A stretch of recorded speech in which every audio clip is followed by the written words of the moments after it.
Fan हूँ आपके कार्यक्रमों की और जो चर्चा आप करते हैं।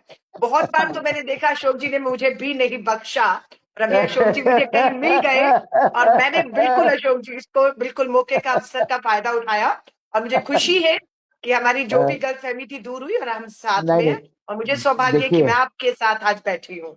अलका, धन्यवाद। अलका जी, मैं आपको यूनिवर्सिटी के पॉलिटिक्स से जानता हूँ। बिल्कुल आप बिल्कुल कांग्रेस में थी, आप आम आदमी पार्टी में गई थी, तब भी मैं जानता हूँ। और जब आप बिल्कुल एमएलए थी आपने अच्छा काम किया, फिर आप महिला कांग्रेस की अध्यक्ष बनी। लेकिन क्या बिल्कुल। होता है कि जब हम कांग्रेस का आकलन करते हैं तो कभी हाँ जी। कभी हमको लगा कि महिला कांग्रेस उतना नहीं डिलीवर कर पा रही है। बिल्कुल तो फिर बिल्कुल। हमने कहा कि अलका जी क्या कर रही है, अलका जी क्या नहीं सिर्फ ट्वीट करती है। तो शायद अलका जी ने इसको सीरियसली लिया, और हम चाहते नहीं नहीं, हैं, बिल्कुल मैंने देखिए, अशोक जी बहुत गंभीरता हमारा से आपकी चर्चा हमारा को लिया था, नहीं नहीं, और हमारा मैंने। हमारा हमारा मकसद किसी के हाँ खिलाफ नहीं, जी। अलका जी। नहीं नहीं, आपको तो बिल्कुल नहीं। मैंने मतलब, हमारी नहीं पत्रकारिता और आपकी राजनीति करीब करीब नहीं, साथ साथ हमेशा। शुरू हो गई है, तो हम सफर है। लेकिन हाँ जब हाँ जी। आपने अच्छा काम किया, और ये कोई हिम्मत नहीं कर पा रहा था। मैं आपको बता दूं, मैं नाम लेना नहीं चाहता, क्योंकि आप उस पार्टी में हैं, उस नहीं पार्टी में मैं किसी का नाम लूंगा आपको तकलीफ होगी। हमने किसी नहीं को फोन किया, एक ट्विटर बहादुर को, कि भाई ट्वीट नहीं, क्यों नहीं करता तू, ये इतना बड़ा कांड हो गया। यदि ये राहुल नहीं, गांधी जी के नाम पे या गांधी परिवार के किसी नाम पे होता, बिल्कुल या अलका बिल्कुल जी ये किसी महिला कांग्रेस के किसी पदाधिकारी, किसी राज्य के किसी छोटे जिला अध्यक्ष के नाम पे होता, तो बवाल मचा देती है। मैं ठीक है। सहमत हूँ आपसे। आज आज इतना बड़ा हुआ, कांग्रेस इस पे चुप थी। उनने मुझे झूठ इंफॉर्मेशन दे दी कि बोले वो ट्वीट डिलीट किया उन्होंने, तो मतलब फिर भी खबर बन सकती है। फिर हम्म। मैं और आशीष जब बात कर रहे थे, तो मैंने फिर आपका प्रेस कॉन्फ्रेंस देखा। आपके प्रेस कॉन्फ्रेंस पे मेन मीडिया में जगह नहीं मिलेगी, हमको पता था, क्योंकि वो इतनी बिल्कुल। विस्फोटक थी। और तो मिली भी आशीष नहीं जी है। तो आशीष जी कहे कि कम से कम इस कांग्रेस में एक तो शेरनी है जो बोल नहीं गई। नहीं, बहुत तो बहुत शेर हम है। तो मैंने बोला बिल्कुल बिल्कुल बात करें आपसे, और आप आई।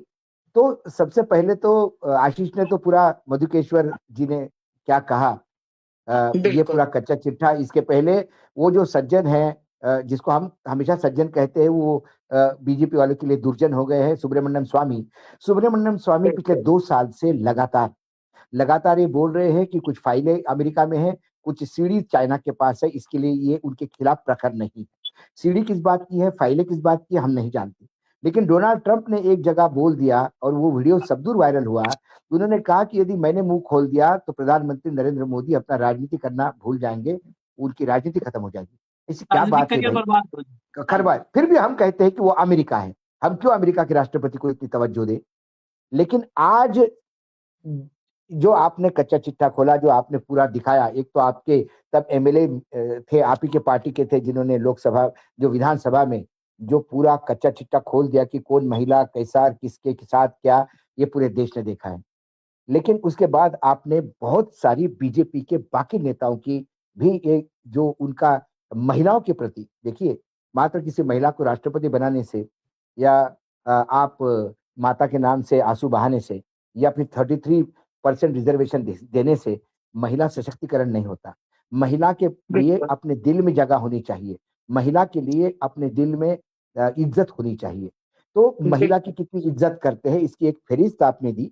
मैं चाहता हूं कि पहले जो आपने प्रेस कॉन्फ्रेंस में कहा, जो अलग अलग राज्यों का आपने उल्लेख किया, यदि एक बार फिर कहें आप, तो हमारे दर्शकों एक के लिए भी नया नया होगा। बार एक ट्वीट दिखा दूं भाऊ, पहले ट्वीट हाँ दिखा हाँ दूं। हाँ, एक पहले ट्वीट, एक ट्वीट। हाँ जिस ट्वीट से शुरू हुआ बवाल और आज यहाँ पर हम चर्चा में आए हैं, ये जरा देखिए तरुण गौतम, इसमें नीचे बेसिकली अटैच थी एक क्लिप सुब्रमण्यम स्वामी की, और इसमें था कि Subramanian Swamy makes huge allegations again, I can give, quote unquote है, I can give names of 3 to 4 women who became MPs who had to sleep ... अब मैं नहीं बोल पाऊंगा, वन इवन बिकेम मिनिस्टर, उसमें से एक मिनिस्टर हुई। ये बहुत बड़ी बात है, बहुत ही, मतलब आप समझ लीजिए कि इससे बड़ा हमको लगता है अगर कोई कांड कहें तो आजाद भारत में जो ये कहा गया है, इससे बड़ा नहीं हो सकता। और फिर मधु कीश्वर ने पूरा खर्रा लिखा। हमारे यहाँ तो कहते हैं कि हर व्यक्ति में, हर बच्चे में, हर महिला में ईश्वर का रूप होता है, और वो ईश्वर कभी भी जागृत हो सकता है। तो किश्वर के तो नाम में ही ईश्वर था, और वो ईश्वर जागृत हो गया। चलिए अब चलते हैं अलका जी के पास। अलका जी, ये कल मधु किशोर ने क्या क्या लिखा है, जरा आप अपनी डायरी से मिलान करिए और बता डालिए। देखिए, मेरी जो प्रेस कॉन्फ्रेंस थी वो मैं हैरान थी जब मैं उसकी तैयारी कर रही थी कि क्या है सच्चाई, क्या कहा गया, क्या विवाद हो रहा है। तो मैं खुद बड़ी हैरान हुई कि पी से पार्षद, गोवा में भाजपा के एक पार्षद जिनका नाम जो है सुशांत नायक है, उनके बेटे का नाम आ रहा है कि देश में प्रज्वल रेवन्ना कांड 2 हो गया है। तो मैं उस पे पी पर थी, पार्षद के बेटे पर, और मुझे लगा जब मैंने पूरा शुरू किया तो वो पी प्रधानमंत्री पर, प्राइम मिनिस्टर पर जाकर खत्म हो गई कहानी।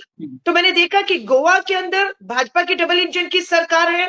3 साल से एक 20 साल का लड़का 30 नाबालिग बच्चियों के साथ लगातार जघन्य अपराध कर रहा है, किसी को खबर नहीं होती।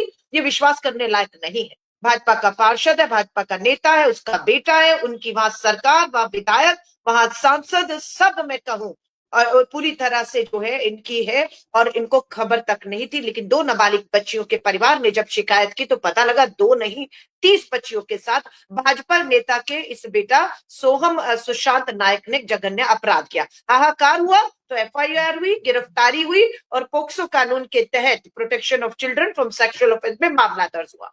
ये मामला पहला नहीं था। फिर हमने याद किया कि प्रज्वल रेवन्ना 2 अगर कहा जा रहा है तो पहला क्या था, कर्नाटक में एनडीए के, जेडीयू के जो सांसद है प्रज्वल रेवन्ना, जिसके लिए प्रधानमंत्री नरेंद्र मोदी जी को सब कुछ पता था, फिर भी उसके लिए प्रचार प्रसार करने गए और कहा कि प्रज्वल रेवन्ना मास को दिया गया एक वोट प्रधानमंत्री नरेंद्र मोदी को ताकत देगा। उस प्रधानमंत्री नरेंद्र मोदी जिन्होंने लाल किले की प्राचीर से बेटी बचाओ का नारा दिया था, और वो प्रज्वल रेवन्ना के लिए प्रचार और प्रसार में उतरते सब कुछ जानने के बाद।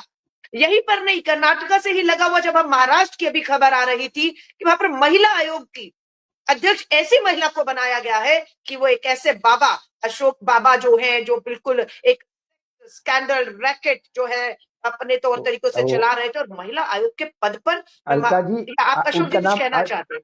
अशोक खरात नाम है उनका, अशोक खरात। अशोक खरात। क्यों आपने अशोक बाबा बोला तो वो क्या है, ऊपर जो आशिक जी है उनको लोग बाबा बोलते कई बार, और हम नीचे अशोक है, तो कई लोग हमको ना समझ ले। आजकल अंध नहीं भक्तों की बाबा, बड़ी कुपड़ों की बड़ी फौज सुनती है हम लोगों को, ये प्रॉब्लम भी है। अशोक जी अभी बाबाओं की भी लिस्ट पर आऊंगी जो सच है, अभी उन पे भी आऊंगी। तो पता लगा कि हम गोवा से निकले, महाराष्ट्र में अटके, महाराष्ट्र से निकले तो हम लोग जो है यहाँ पर आकर जो है आपका हिमाचल देखा। सिटिंग विधायक है, नाम है हंसराज, बीजेपी का सिटिंग विधायक है, उसपे नाबालिग बच्ची का के आरोपों में पोक्सो में मामला दर्ज है, चार्जशीट है।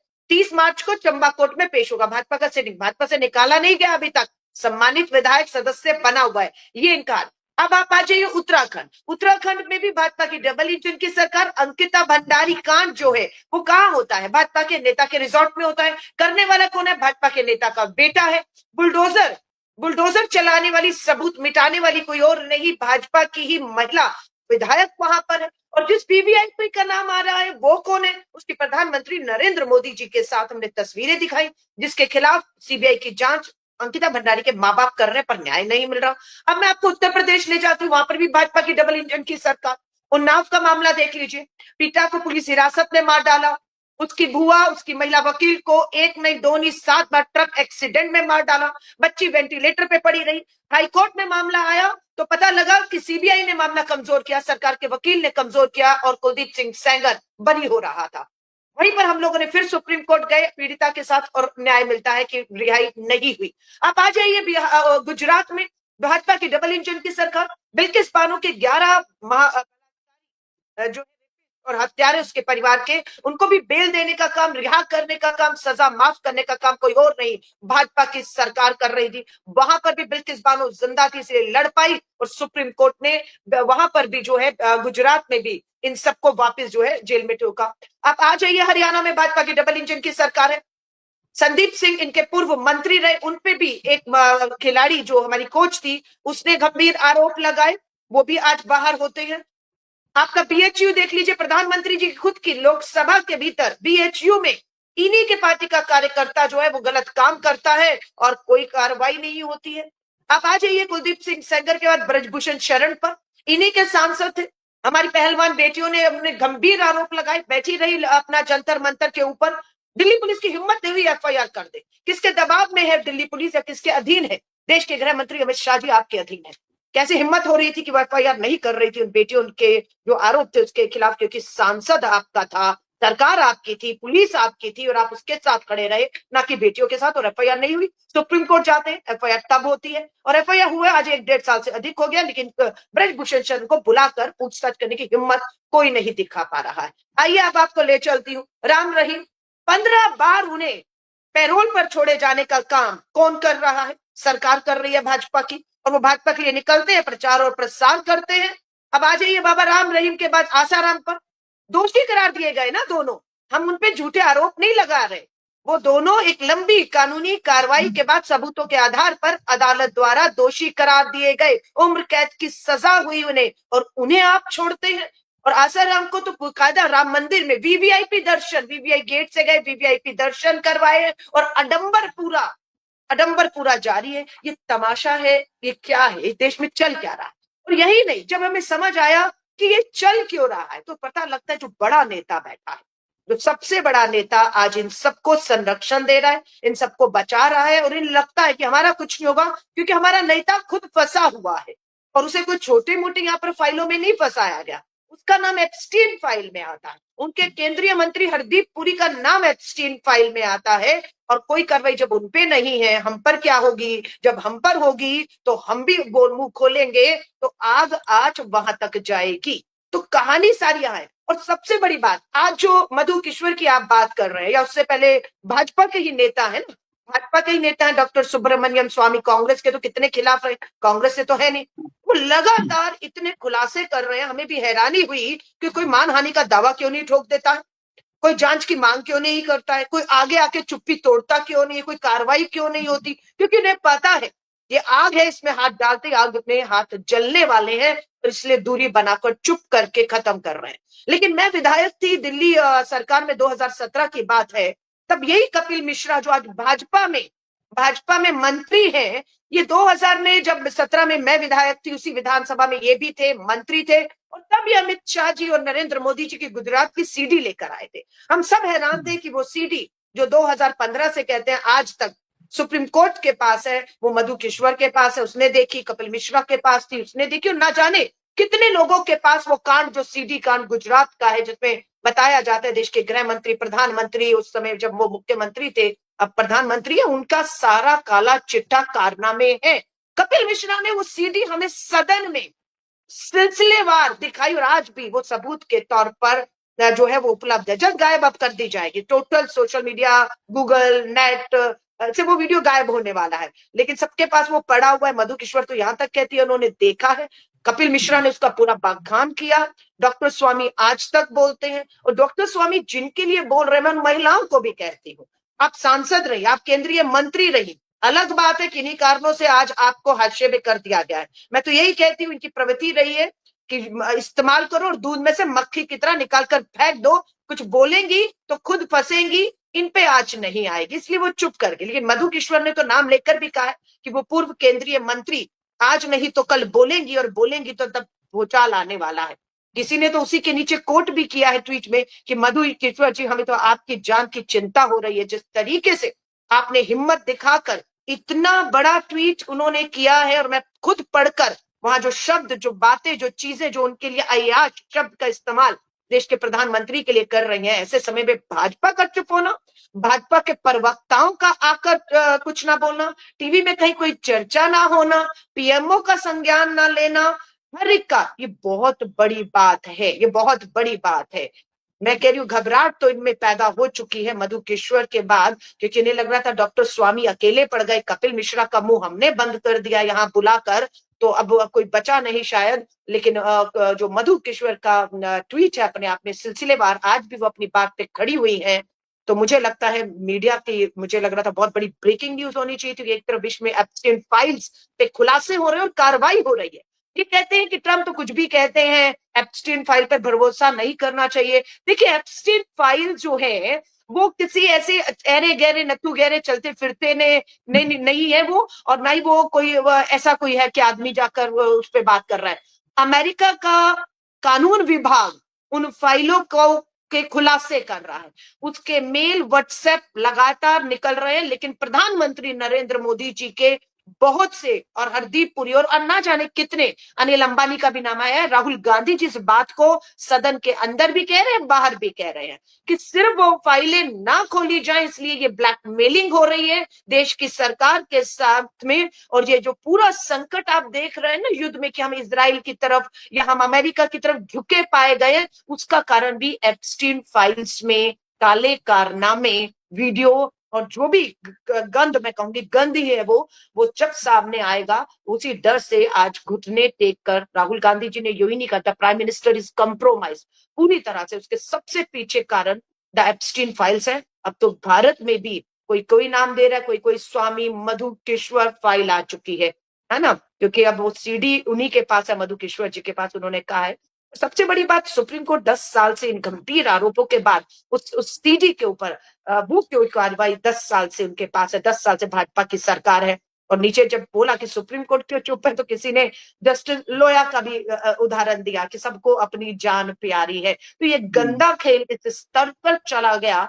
लेकिन कल मुझे जब मेरी पार्टी ने अवसर दिया कि मुझे इस पे प्रेस कॉन्फ्रेंस करने की इजाजत दी और मैंने की, और ये सब चीजें मैंने अपनी पार्टी को बताया कि मैं अपनी प्रेस वार्ता में इन सब चीजों पे बोलना चाहती हूँ। मुझे इस बात की खुशी है कि मेरी पार्टी ने एक बार भी मुझे नहीं कहा कि ये कहना है और ये नहीं कहना है। उन्होंने कहा तुम्हें जो ठीक लगे, तुम महिला कांग्रेस के अध्यक्ष हो, देश के अंदर, देश के विश्व में जो कुछ भी हो रहा है, और सत्ता में बैठे नेता, विधायक, सांसद सब शामिल हैं इसमें, संरक्षण मिल रहा है, बेटियां लगातार अन्याय झेल रही हैं, न्याय नहीं है, तो आपको बोलना चाहिए। और मुझे खुशी है मैंने बोला और आप तक भी आवाज पहुंची, जिसपे आज मुझसे आप चर्चा कर रहे हैं, इसलिए मैं आपका धन्यवाद करती हूँ।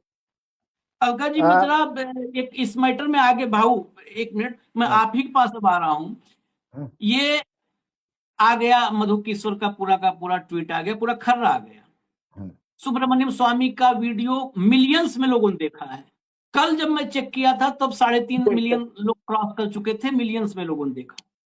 आज कल्पना कीजिए, मैं थोड़ा सा हाइपोथेटिकल हो जाता हूं आज, हमेशा तो हम लोग रियलिस्टिक रहते हैं, थोड़ा हाइपोथेटिकल भी कभी कभी होते हैं। अगर यही नाम राहुल गांधी तो दूर की बात, ब्लॉक अध्यक्ष का अगर कांग्रेस के होता, आज जितने एंकर और एंकरानियां हैं, ये कुर्सी बैठ के नहीं एंकरिंग कर रहे होते, ये टीवी मतलब वो टेबल होती है ना जो आगे, टेबल पे खड़े हो गए होते, टेबल पर खड़े होकर के एंकरिंग कर रहे होते, और 24 घंटे की नॉन स्टॉप कवरेज होती। रात में व्हील पे जो चैनल डाला जाता है 11 बजे से, वो व्हील पे भी नहीं जाता चैनल, पूरी रात चर्चा करते, पूरे दिन चर्चा करते, सन्नाटा है। प्रवक्ता भारतीय जनता पार्टी की तरफ से किस लेवल पे प्रेस कॉन्फ्रेंस होती है, एक खबर आ जाए, बस एक खबर आ जाए, राहुल के बारे में कुछ भी प्रोग्राम करना हो, जिले जिले में प्रेस कॉन्फ्रेंस ये करवाते हैं, दिल्ली के सारे मंत्रियों को मैदान में भेज देते हैं, जाइए आप लोग राज्यवार करिए पीस। एक प्रेस कॉन्फ्रेंस नहीं हुई, एक सिंगल प्रेस कॉन्फ्रेंस नहीं है, पीएमओ सन्नाटे में। सही कहा आपने। यदि ब्लॉक लेवल का भी कोई लड़का इसमें अटका होता तो ये राहुल गांधी से इस्तीफा मांगते, बोलते कि राहुल गांधी क्या ही कैरेक्टर ऐसा, इसलिए उनके लोग ऐसे हैं। आज मधुकेश्वर क्यों, हम इसको ऐसा कोई नहीं कि कोई ऐसे आरोप तो आशीष कई लोग लगाते हैं, ऐसे कई लोगों ने आरोप लगाए, कई लोग हमारे पास भी आते हैं कि भैया हमारे साथ ऐसा हुआ, हम उसको तवज्जो नहीं देते क्योंकि हर एक का इंटरेस्ट होता है। मधुकेश्वर क्यों? मधुकेश्वर पढ़ी लिखी है, मिरांडा से पढ़ी हुई है। मिरांडा क्या है ये अलका जी को बताने की जरूरत नहीं है, मिरांडा से पढ़ी हुई है, उसके बाद जेएनयू से पढ़ी है, एक घोर राइटिस्ट है। और उसका राइटिस्ट होना भी मैं मानता हूं कि ये उस परिवार ने पार्टीशन की त्रासदी झेली है, पिता लाहौर के, माता पेशावर की, दोनों पार्टीशन में यहाँ आते हैं, यहाँ फिर इनका जन्म होता है 51 में, और वो फिर लगातार वो पढ़ती है, जेएनयू में पढ़ती है, वो प्रोफेसर बनती है, लोगों को पढ़ाती है, फिर वो उसका पूरा विचार तब भी टोटल राइटिस्ट था। वो इतनी घनघोर राइटिस्ट हो गई थी कि उसने सती प्रथा को भी कहीं जस्टिफाई करने का प्रयास किया। महिलाओं के जो अधिकार होते हैं, वो कहती है कि महिला क्या जेंडर होता है, महिला पुरुष एक है, कोई महिलाओं को आपको सिंपैथी नहीं चाहिए, ये वो है। उसके बाद जो उसने मोदी जी के लिए किया गुजरात में, ये तो आपने पहले बता दिया, उसने मोदी जी को गांधी का, महात्मा गांधी की बराबर मोदी जी की तुलना की। ये मोदी जी की डाई हार्ट फैन, एकाएक किताब लिखने के बाद इतनी दूर चली गई, मतलब वो मोदी जी को किताब देने नहीं पहुंची। मोदी जी के ऊपर किताब लिखी है, देने नहीं पहुंची, किसी अधिकारी के द्वारा उनको पहुंचाई। उसने अपने ट्वीट में लिखा कि किसी शादी में या किसी कार्यक्रम में मोदी जी आ रहे होंगे तो मैं नहीं जाती उस कार्यक्रम में। क्यों? ये मधुकेश्वर जी के लिए भी सवाल है, ऐसा क्या उन्होंने देखा। लेकिन उसी ट्वीट में आगे वो कहती है, वो अमेरिका गई तो उन्होंने कहा कि मैंने इनके अय्याशी के वहां किस्से सुने। ये शब्द मैं उपयोग में ला रहा हूं क्योंकि उन्होंने कहा। उसके बाद उन्होंने फिर लगातार नेत्रियों का नाम लिया, महिला नेत्रियों का नाम लिया। उस आईएएस अधिकारी, मैं उस आईएएस अधिकारी की बात मैंने भी सुनी आशीष, और ये बात मैंने तब सुनी जब मैं केशु भाई पटेल के घर गया था। तो केशु भाई पटेल आज वो नहीं है, केशु भाई पटेल के साथ मैं बैठा था। मैं बड़ी इज्जत करता था उनकी, क्योंकि भारतीय जनता पार्टी में जो कुछ टालवर्ड लोग थे, गुजरात में भी, गुजरात का डीएनए कांग्रेस का था। यदि वहां भारतीय जनता पार्टी के बीज किसने रोपित किए तो केशु भाई पटेल। तो केशु भाई पटेल के घर में बैठा, वो बिल्कुल रिटायर्ड हो गए थे और बहुत प्यार करते थे, वो देखते थे हमें। तो जब मैं बैठा तो उनके साथ खाना भी खाया। तो उन्होंने, तब वो आईएएस अधिकारी मिलने आया तो उसने मुझे उस आईएएस अधिकारी से पूरी फर्स्ट हैंड किस्सा सुनवाया, क्या हुआ, जो यहाँ नरेट नहीं कर सकता मैं, क्योंकि हमारा चैनल देखने वाले लोग बहुत संस्कारी है, ये मैं मानता हूँ, और हमारा परिवार के साथ देखते हैं लोग चैनल। और एक सभ्य महिला हमारे बीच में बैठी है तो हम कम से कम वो शब्द यहाँ यूज नहीं कर सकते। उसके बाद वो सोनी मैडम का जो किस्सा था वो मैंने सुना। उसके बाद जो अलग अलग नाम लिए, सुब्रमण्यम स्वामी ने भी कहीं नाम लिए, वो नाम हम कभी नाम लेते नहीं क्योंकि अच्छा नहीं लगता किसी महिला को नाम उछालने में। लेकिन उन्होंने एक नाम अपने ट्वीट में इस मालविया का लिया, जो सोशल मीडिया में हाइपर एक्टिव रहता है। उस मालविया को, जो मालविया यदि मैंने कांग्रेस के खिलाफ कुछ स्टोरी की तो उसको ट्वीट करता है, उसको चांस मिलना चाहिए सिर्फ, 2 कदम आगे रहता है। वो मालविया आज ब्लैंकेट लेके कहां सोया?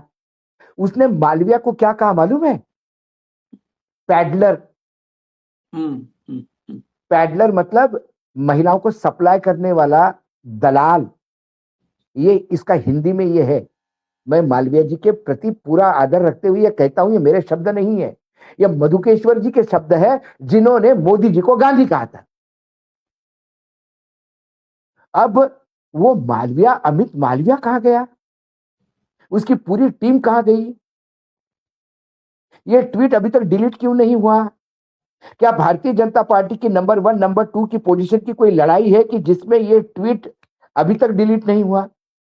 ये ट्वीट अभी भी बरकरार है। इसके बारे में कौन कांग्रेसी बात करने से डर रहा है? क्या वो भारतीय जनता पार्टी के पेरोल पे क्या स्लीपर सेल बैठे हुए हैं जो कांग्रेसी इसमें बोलने में डरते हैं? एक संजय सिंह का ट्वीट आया, उस पे उन्होंने रीट्वीट किया उसको, और अलका जी ने खुल के बोला। ये इशू है। यदि आप बीजेपी के साथ लड़ते हैं तो फिर आपके नेता पे यदि छोटा हमला, अरे मोदी मोदी नाम क्या बोल दिया 2 बार 3 बार तो केस हो गया, आगे वाले की मेंबरशिप चली गई, घर खाली करवा लिया। ये यदि अमेरिका जाते हैं तो ये क्या करते हैं? और आपने देखा होगा पूनावाला से लेके जो खंडवा वाला, इधर वाला, उधर वाला क्या बोलते हैं, उनका बोलने का टोन ऐसा होता कि राहुल गांधी क्या करने गए थे, कुछ और तो करने नहीं गए थे। राहुल गांधी विदेश चले जाते हैं तो ये उनमें से तार निकाल लेते हैं, और यहां तो सीधा नाम लेके आरोप किए, आरोप करने वाले किताब लिखती है उनके खिलाफ, वो डाई हार्ड हिंदुत्व वाली है। इसलिए आज उस पे चुप क्यों? ये पूना वाला, दुनिया वाला, डब्बा वाला, खंडवा वाला, बैग वाला, ये सबको पूछ रहा हूं मैं, आज क्यों नहीं बोल रहे भाई? कहां गए निशिकांत दुबे जो किताब लेके चलते हैं? इंदिरा गांधी और जवाहरलाल नेहरू, जिनके नाखून की औकात नहीं इन लोगों की, ये लोग उनकी बेइज्जती सदन पे, लोकसभा में उनकी इज्जत उछालते हैं। आज उनके नेता की इज्जत उछाली तो आज मधुकेश्वर के बारे में बोलने के लिए क्यों नहीं सामने आते? ये जो लोग बोलते हैं वो किसके लोग हैं आशीष? अलका जी भी जानती है, अलका जी राजनीति में है और फर्स्ट ईयर से राजनीति में मिले, पहले साल में ही चुनाव लड़ी थी, तो इसको तो सब पता है कि बीजेपी में क्या गेम चल रहा है। क्या बीजेपी में कोई सुब्रमण्यम स्वामी के पीछे हिमालय जैसा साथ में खड़ा है? क्या मधुकेश्वर जी को कोई कहीं किसी ने अभय ज्ञान दिया है?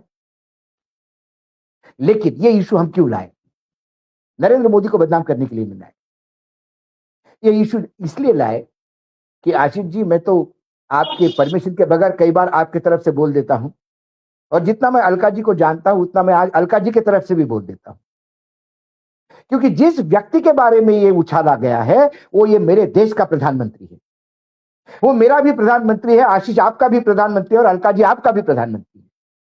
दुर्भाग्य कि मेरे प्रधानमंत्री के बारे में यदि ऐसी कोई ओछी बात उछली जाती है और उसका खंडन पार्टी या सरकार या प्रधानमंत्री के ऑफिस से नहीं करता तो मैं मेरी शर्म से मेरा सर नीचे उठता है। एक विदेशी पत्रकार मुझे पूछता है, what the hell your prime minister is doing. Bharat में किसी अखबार के लिए काम करता है, वो विदेशी अखबार के लिए। मैं क्या बोलता हूं उसको? उसने क्या कहा मुझे? उसने कहा नहीं, what is happening about Modi. He said what the hell your prime minister is doing, what people are saying about him. Is my prime minister. इस मेरे प्रधानमंत्री के बारे में चर्चा हो रही है। 140 करोड़ लोगों में मैं भी हूं, मैं भी टैक्स देता हूं, मैं भी मेरे प्रधानमंत्री को देखता हूं, लाल किले से मैं भी सुनता हूं उनको। विचार नहीं पढ़ते लेकिन वो प्रधानमंत्री है, ये सत्यता है। और यदि मेरे प्रधानमंत्री को डिमीन किया जाता है, मेरे प्रधानमंत्री पे ये लक्षण लगते हैं कि वो अमेरिका में अय्याशी कर रहे थे, वो दलालों को पार्टी में पोस्ट देते हैं, महिलाओं के क्या क्या, मतलब मैं बोल नहीं सकता। यदि ऐसे आरोप लगते हैं तो प्रधानमंत्री ने इसके ऊपर स्टेटमेंट देना चाहिए। और एक आरोपी एक एजुकेटेड महिला लगा रही है, जो प्रोफेसर है, जो किताब लिख चुकी है इन पे। अरे जो इनके लिए कवच बन के खड़ी हुई गुजरात में, जो कवच बन के, मैं अलका जी, मैं बहुत और सीधा सा पाठ समझना चाह रहा हूं। मधुकेश्वर सुब्रमण्यम स्वामी, एक भी अगर देश के किसी कोने में एक एफआईआर हुई हो, अब तक मेरे पास इंफॉर्मेशन नहीं है, आपका पॉलिटिकल सिस्टम हो सकता है आपके पास हो, बताइए जरा मुझे एक भी इंफॉर्मेशन। आज की तारीख में कोई राहुल गांधी ने कभी ना कोई अश्लील अभद्र भाषा इस्तेमाल ही नहीं की। मैं उस आदमी का तो यही कहता हूं कि वो एक गजब फौज लेकर के नेता बना हुआ है। ऐसी फौज जो उसके साथ नहीं खड़ी होती। वो आदमी विजनरी है, विनम्र है, कभी भी उलझुल बातें नहीं किया। राहुल गांधी पर कितने आज की तारीख में अगर मुकदमों की संख्या देखेंगे आप तो लगेगा कि मोस्ट वांटेड देश में, रांची में, पुणे में, लखनऊ में, सुल्तानपुर में, कहां बनारस में, मुंह खोलते ही, राहुल के मुंह खोलते ही जो है मुकदमे हो जाते हैं। और मुकदमे करने वाले कौन लोग हैं? वो भाजपा के कार्यकर्ता होते हैं। सारे कार्यकर्ता, में नाम गिनाना शुरू करूं, कर्नाटक का कार्यकर्ता लखनऊ में केस किया है, कर्नाटक का कार्यकर्ता विघ्नेश क्या नाम है, लखनऊ में किया है नागरिकता वाला केस। सब कार्यकर्ता है भाजपा के। मैं सवाल ये कर